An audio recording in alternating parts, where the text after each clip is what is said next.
Mengapa di Quran langit 7 lapis? Apakah sama dengan teori ribuan galaksi di jagat raya?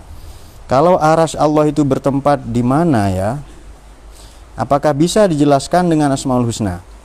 Selain Allah ini bertempat, arsy juga makhluk. Di mana arsy? Wallahu a'lam. Tapi catatannya begini saja. Jagat raya, alam raya ini hanya sebutir debu jika dibandingkan arsy. Yang alam raya ini terus berkembang, kita tidak tahu. Sementara ini perjalanan ini 12 miliar tahun cahaya kalau mau melintasi alam raya itu ya, dengan pesawat tercepat saat ini. Tapi tidak mungkin bisa itu ya. Sebab itu hanya perkiraan saja. Ilmuwan juga tidak pernah ke sana itu. Woi, mana pojoknya alam raya? Tidak tahu mereka. Jadi alam raya ini kita tidak tahu batasnya di mana, tetapi alam yang besar ini pun rupa-rupanya sangat kecil jika dibandingkan arasnya Tuhan. Berarti jauh lebih kecil lagi itu. Nah, kalau aras bertempat ya selain Allah bertempat. Cuma jangan menjadi Wahabi ya kepada Indra Yusefa. Jangan menjadi kaum tekstualis, maaf. Jangan menjadi kaum skriptualis bahwa kalau dikatakan Tuhan bertempat, maknanya tidak bertempat. Tuhan di aras, langit digulung dengan tangan kanannya, mutwiyatun biyaminihi ya. Wal ardu jami'an qabdatuhu yaumal qiyamah, semua juga digulung pada hari kiamat. Tidak. Jadi Tuhan laisa kamitslihi syai'un, itu dia. Tidak ada yang seperti Allah. Yang seperti Allah saja tidak ada, apalagi yang seperti Allah itu. Kamitslihi, kaf itu kan lil misal. Jadi makna ayat itu tidak ada yang seperti yang serupa dengan Allah itu. Nah, supaya tidak ada double seperti. Kalau yang seperti serupa Allah saja tidak ada, apalagi yang serupa Allah itu. Nah, kira-kira seperti itu.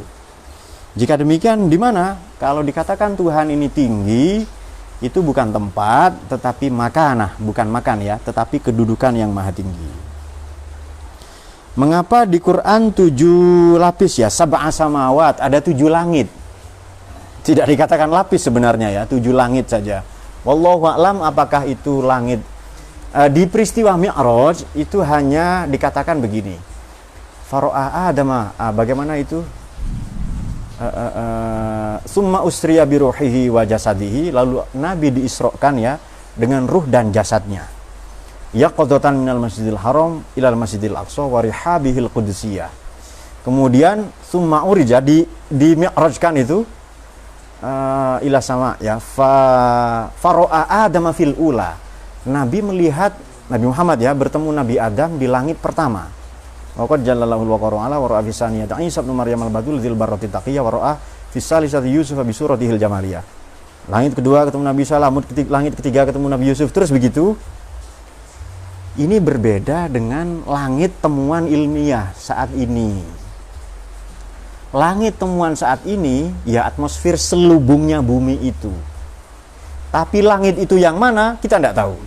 Kalau ada mengatakan langit itu biru, sebenarnya langit tidak berwarna, betul kah? Jadi biru itu hanya sebatas sejauh mata memandang, saujana. Jadi langit tidak biru. Coba Anda ke atas itu, nanti nggak biru itu. Dan Quran sudah katakan, kamu kalau naik ke langit nanti nafasmu berkurang, sesak dada itu. Ternyata baru ditemukan belakangan ini. Apakah bisa dijelaskan dengan Asmaul Husna? Ya banyak, Al-Ali, ya Allah Maha Tinggi. Jadi kalau dikatakan 7 lapis, kadang kata 7 bermakna tak terhingga ya. Kata 1000 bermakna tak terhingga. 1000 itu kadang maknanya tak terhingga. Kata 7 juga maknanya boleh jadi tidak terhingga itu. Apakah sama dengan teori ribuan galaksi? Teori bikinan para ilmuwan ya.